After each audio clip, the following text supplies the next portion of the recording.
Now on BBC One, this week's Inside Out with Jamie Coulson. Welcome to Inside Out. Tonight we have a special investigation from Lincolnshire.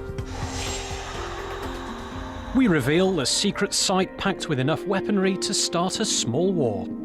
These are unusual times, and Faldingworth is a very unusual site. It's black box.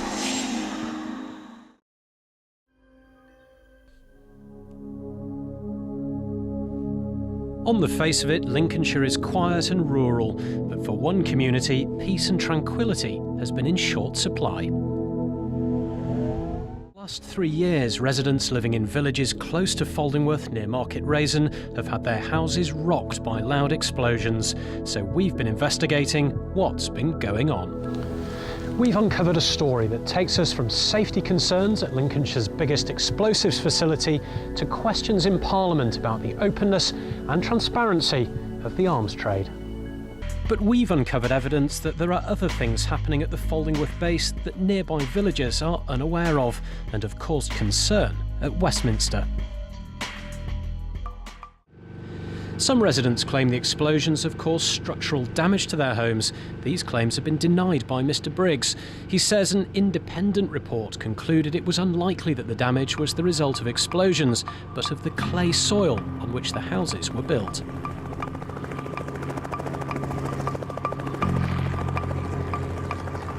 The Faldingworth site lies in open countryside, with 3 small communities just a few miles away. Now, the Faldingworth base is a huge site, some 200 acres, and from the ground it's very difficult to appreciate, but from the air it's a different story. One of the things that's very obvious from the air is the security fence that runs around the full perimeter of the base.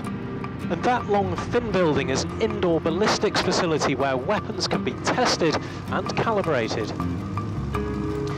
And it's in the area below us where those explosions have been taking place that have been causing a nuisance for some of the local residents. We also spotted this piece of hardware on site, a military radar for tracking the velocity and trajectory of missiles and aircraft. Within a matter of minutes of our helicopter landing back at its base, Mr. Briggs, the owner of Faldingworth, was in the air in his own helicopter, wanting to know what we were doing. They were filling the logbooks in the office, and a helicopter was heard to arrive.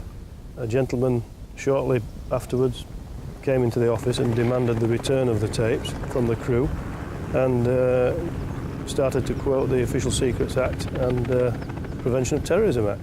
Mr. Briggs was also concerned that the BBC might be breaking terrorism legislation and the Official Secrets Act by filming the base from the air, though the security services have told us that wasn't the case. In fact, Richard Briggs was so concerned about our helicopter flying over the base that he's emailed us asking us to come in for a chat, and that's an offer we can't refuse. We went in without our cameras, a chance to have a look beyond the imposing security fences. As well as testing military hardware, Faldingworth has another role. It's one of the biggest fireworks storage facilities in the country. Using the Freedom of Information Act, we've discovered that Faldingworth has the capacity to store almost 600 tonnes of firework explosives, including more than 160 tonnes of the most dangerous explosives classified as HT1 and HT2. It's the amount of firework explosives stored at Faldingworth that's given it a special status. There's a whole area of safety law known as COMA, the Control of Major Accident Hazards. Contacted the other 2 parish councils whose boundaries also touch the Faldingworth base, and they say they've not been consulted either. Questions remain about the base's safety report. Perhaps the most bizarre twist in the whole Faldingworth story came in 2005, when residents living near the site noticed some strange arrivals at the base. Villagers have told us that a series of convoys came into the base under police escort, and at around the same time these photographs were taken showing military equipment being moved from the site. That's all from here in Lincolnshire. Make sure you join us for next week's programme.